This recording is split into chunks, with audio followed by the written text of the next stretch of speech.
Anong basura doon? Pinahiya si Lacson. Ito, pag-usapan natin itong patungkol sa Minority Report. Dahil napaka-importante nito dahil kini-question yung legality nung nilabas ni Marcoleta at ni Amy. Meron pong dahilan yan at makikita natin ang importance nito. Did the issuance of a minority report depart from the usual procedure by the Senate Blue Ribbon Committee where the minority report would come after the formal report by the main committee? Did we depart?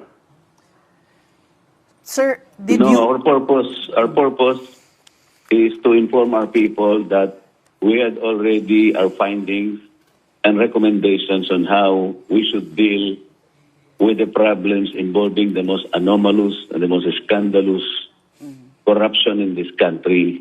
Ang tanong, lumihis ba itong minority report ng minority na kung saan nag-press con si Marcoleta at saka si Amy? Dapat inantay daw muna yung report ng kabuuan ng Blue Ribbon bago sila naglabas ng minority report. Ang sagot ni Marcoleta, ini-inform namin lang ang taong bayan dahil isa to sa pinakamalaking iskandalo at kailangan namin i-inform ang taong bayan. Eh bakit nga hindi kayo mag-antay nung report? Yun ang usapin dito. We started with the 2025 mangled budget. Kasi hindi naman sila gumagawa ng report eh.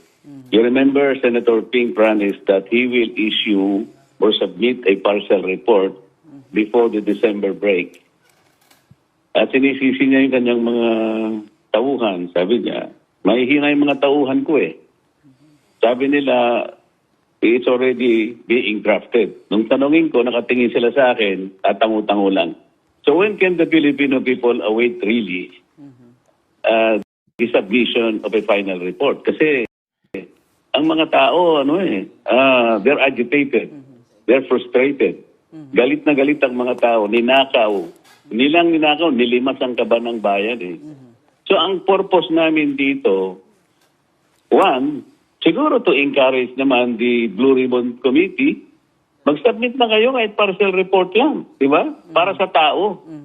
Ang tingnan natin dito yung kapakanan ng tao, hindi yung sasabihin nila we departed from the rules.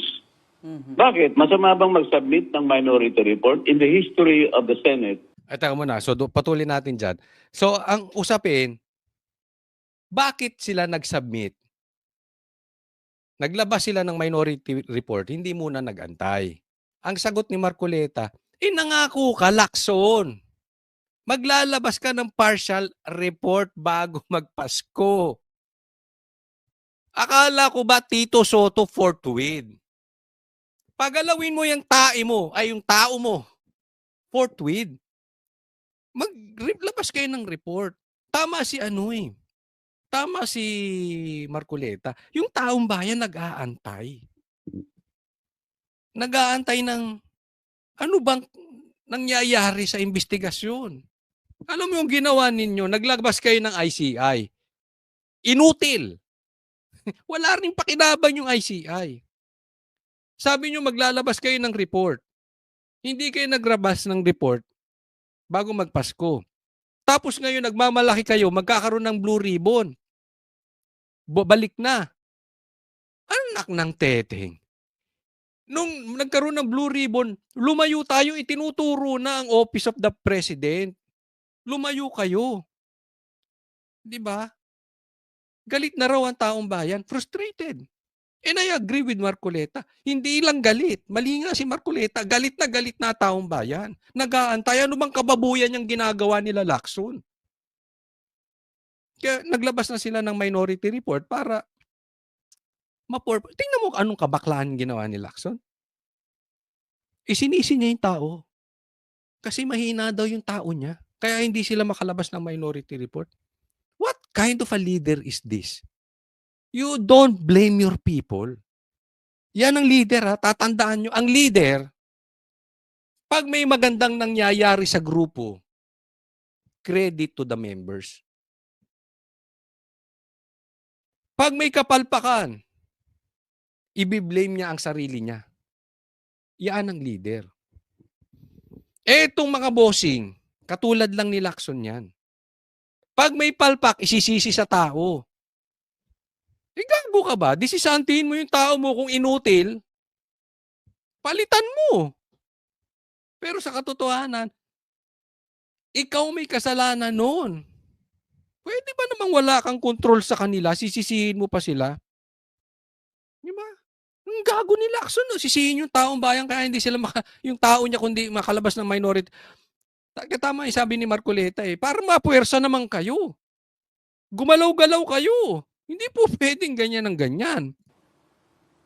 Karaniwang nagbibigay ng minority report kahit na wala pa yung majority report. Kaya namin ginawa to because hindi namin alam kung kailan sila gagawa ng report. Exactly. Kailan? Pangako sila ng pangako. Ito si Lacson, hindi nalalayo sa amo niyang si Bongbong. Hindi nalalayo sa amo niyang si Tambaluslus. Pangako lang ng pangako, walang nangyayari. Tama, ako hindi dahil sa kinakampihan natin si Marcoleta, hindi po yun ang issue.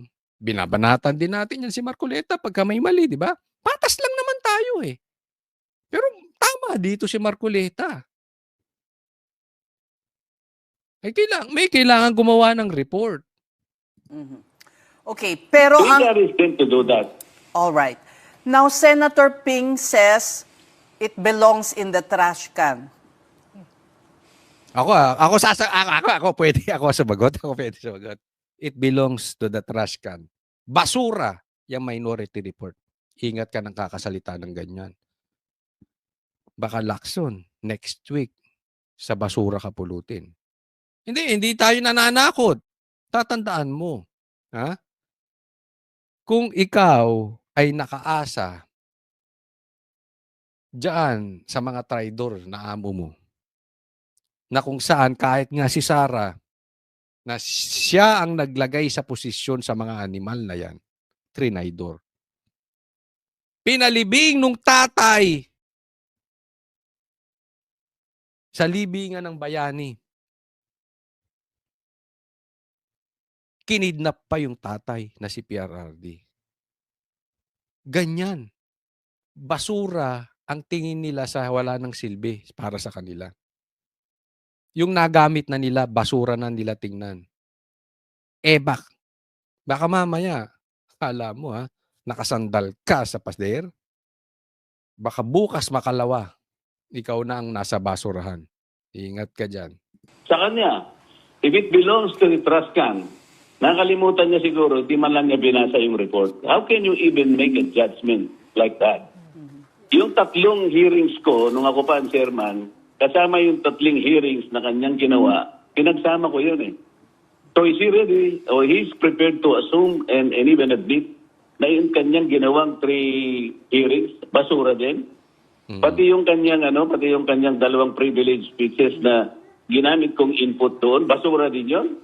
Ayan, di ba? Ibig sabihin, nagsalita lang si Lacson nang hindi niya binabasa. Kasi dun sa report na yung kasama, yung mga sinasabi ni Lacson. Wala namang ganunan. Wala kaming ibang motibo doon kung hindi ang kapakanan ng taong bayan makakita man lang kung anong nangyari na so far. Hindi namin pinipilit na yun ay kanilang i-adapt. Sinasabi lang namin, tingnan ninyo. Baka naman may mapulot kayo dito. Baka naman makatulong ito. Because ang ginamit namin, hindi namin sarili opinion. We never use our own opinion, our own perspective, hindi. We utilize the same people. We use their testimonies, individual and collective. So, hindi man lang niya binasa. So, yan ang kalagayan ng Senado ngayon. Lalong-lalo na yung Blue Ribbon. Sabi ko nga, ilan lang mga 4 lang na bumaligtad sa majority, may imbestigahan na no? Tingnan po natin ito mga kababayan. Sinasampa na yung impeachment kay Bongbong Marcos. At pag ito ay makapasa sa sa Congress, sa lower house, at dumating na sa Senado, kailangan talaga na maging Senate President kung sino man. Pero maganda dyan si Cayetano. Si Cayetano yung nadidinig natin na posibleng umupo. Para once and for all, managot yung mga magnanakaw. 4-5 senador lang ang bumaligtad. Tapos ang problema ng bansang Pilipinas. Antayin po natin yan.